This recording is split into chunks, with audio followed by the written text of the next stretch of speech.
Our text today is from chapter 4 of Paul of the Philippians. These things which ye have both learned and received and heard and seen in me, these things do, and the God of peace shall be with you.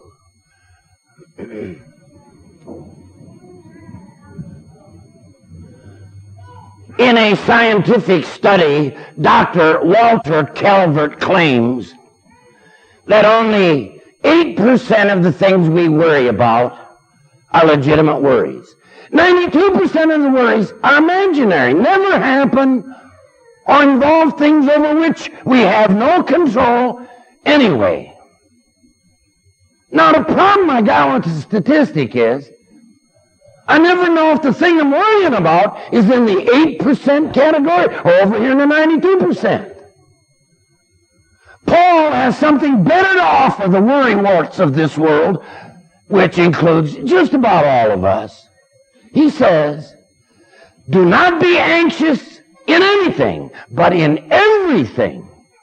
By prayer and supplication with thanksgiving, let your requests be made known unto God, and then the peace of God, which passeth all understanding, shall keep your hearts and your minds. And that's true. Any of you who's ever tried it can tell.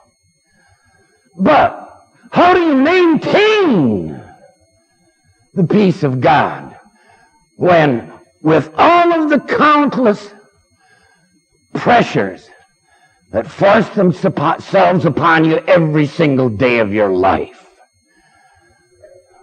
Well, Paul takes that up in the verses before us today. But I got to warn you,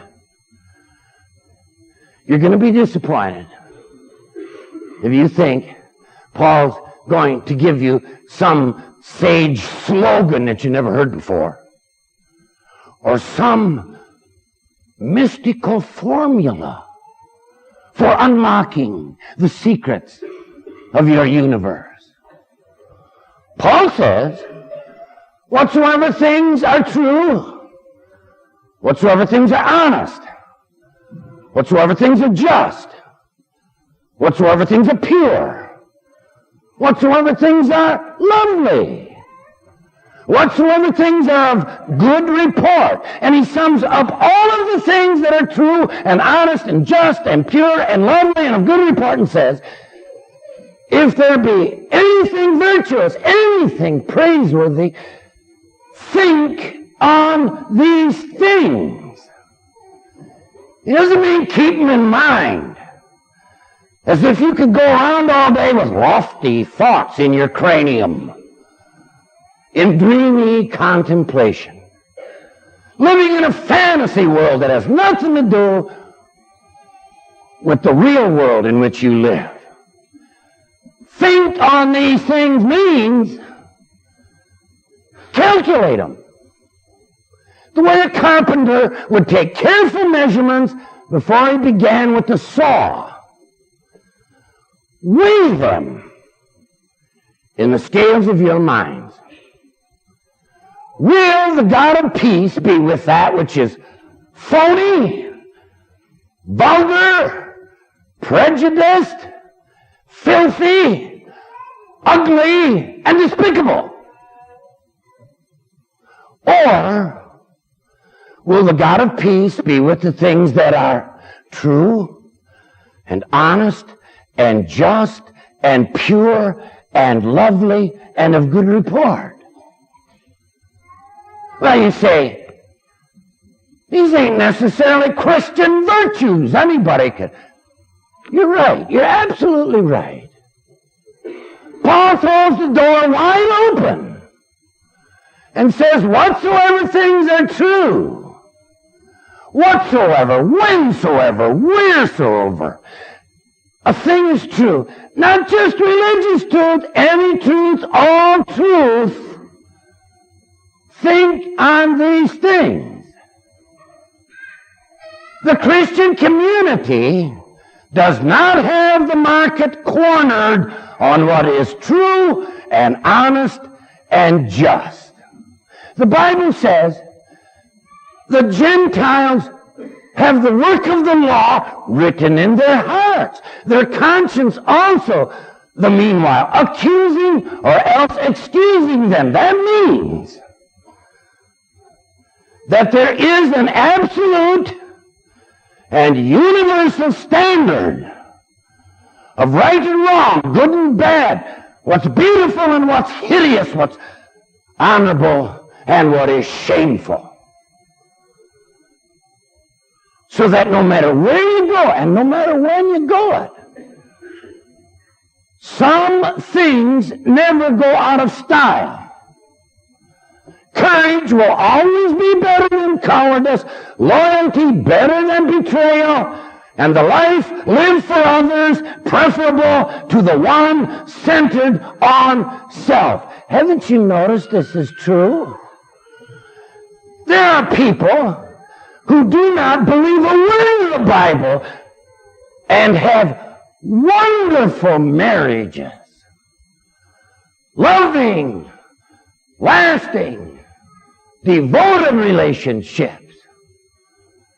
There are people for whom your faith means nothing at all, and yet their word is as good as gold. They would never cheat you deliberately. And if it came to it, they would give you the shirt right off their back. Paul lived a hard life by our standards, endured and suffered many things for the sake of the gospel, but Paul was never blind to what was true and honest and just in the world as he found it.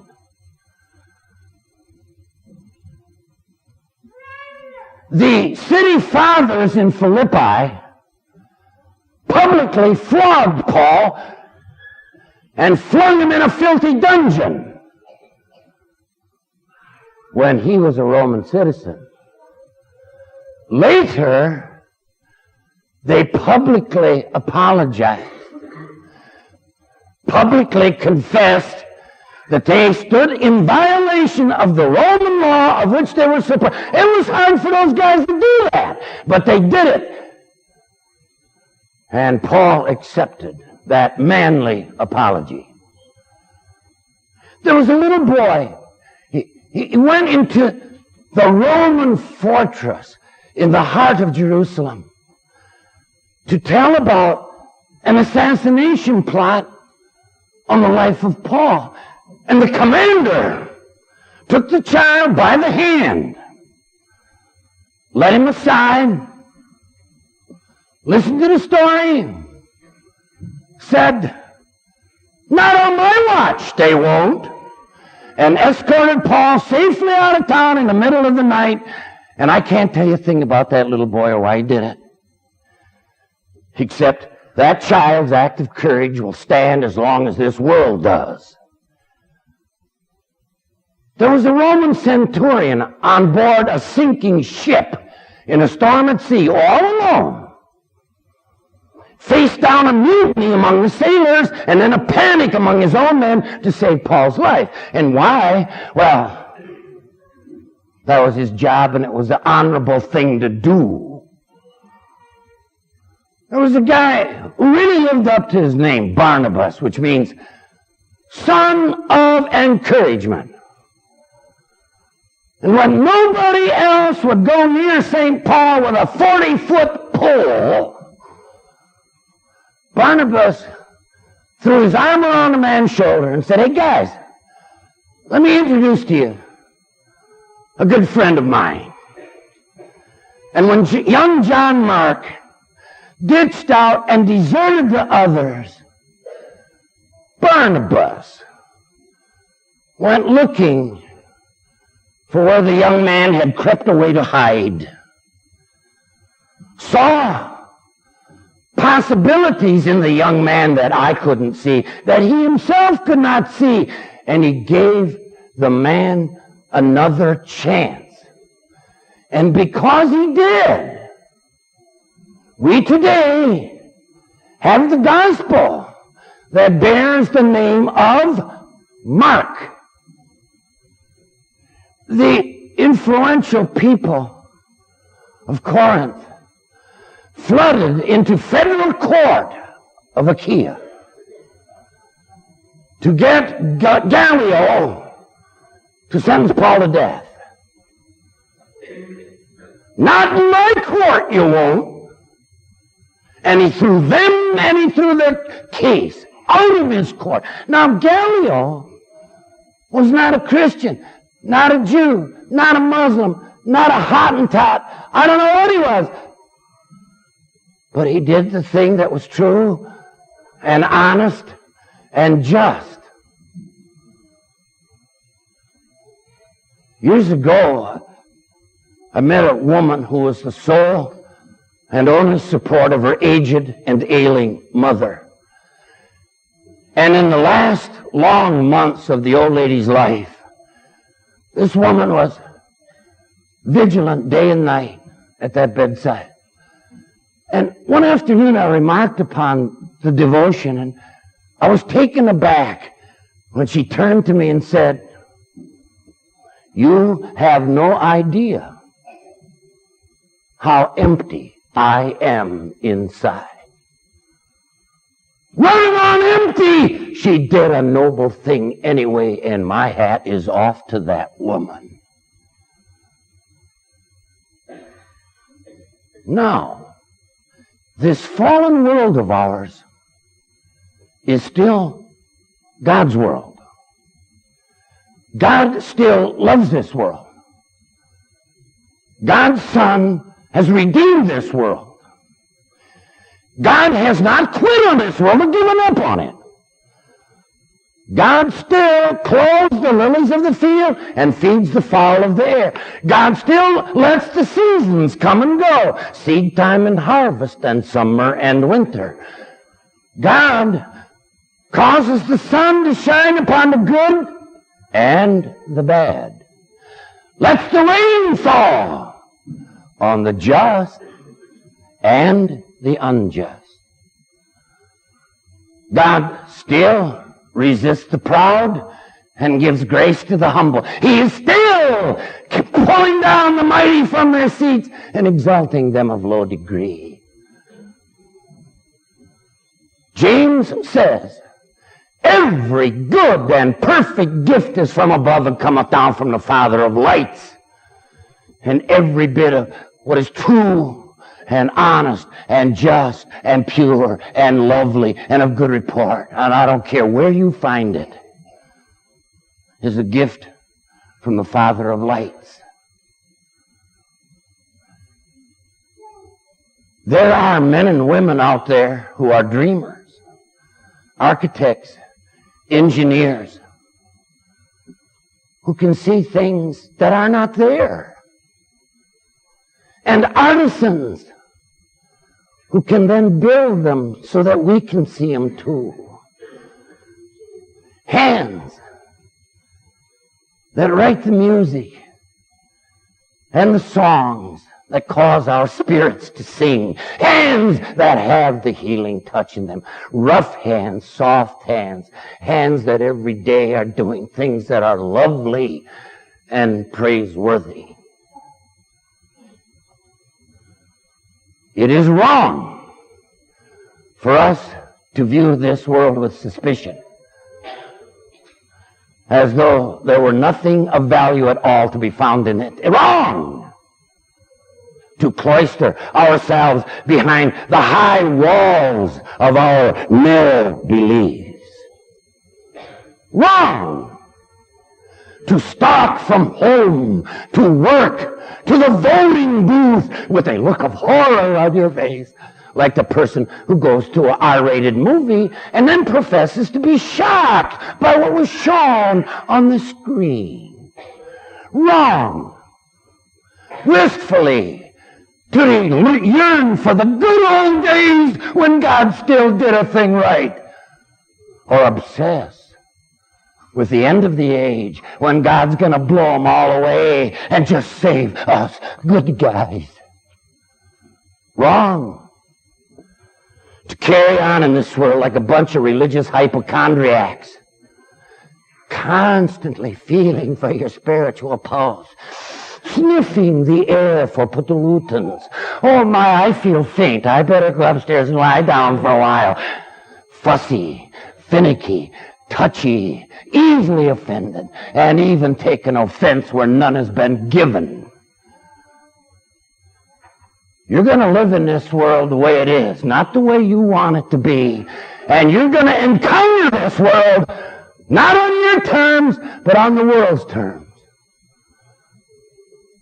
And God has perfectly equipped you to do it. But you got to think on things that are true. Because there's a lot of spin doctors out there. Image makers, public relation folk, advertising, cosmetics, that will make people look good when they are not good. I don't know what it's going to cost you if you hold to that which is true and honest and just. I doubt if it'll ever put $1 in your pocket, make you popular, or even make you happy. But I'll tell you one thing. In your marriage and in your church and in your neighborhood, you will never regret having done the thing that is true and honest and just. And at day's end, you will never feel cheated by having done the thing that is pure and lovely and of good report. Not a false, the expedient, the mercenary, the self-serving. Always seems to work for the moment, but only for the moment. That it never works in the long run. That's why Paul says, the things that you've received and learned and heard and seen in me, do those things. Paul is not making himself your role model. Follow my example, he says, as I follow the example of Christ. You are to follow only as the person follows Christ, no more, no less. There are folks who tell us we should pattern the group here after a business organization or the military because they are very efficient and have a logical chain of command. Problem is, the sons and daughters of God are not a McDonald's franchise, accountable to corporate headquarters with the bottom line mentality. And I know your discipline works in the Army and in the Navy, but I don't suggest you try pulling it on any of us. You sing in the choir, give me 50 push-ups. You teach Sunday school or you're going to the brig. Really? You hang on to the things that are true and honest and just and pure and lovely and of good report. And if you got the peace of God in you and the God of peace for you, what have you got to lose? And whatever should you worry about? Amen.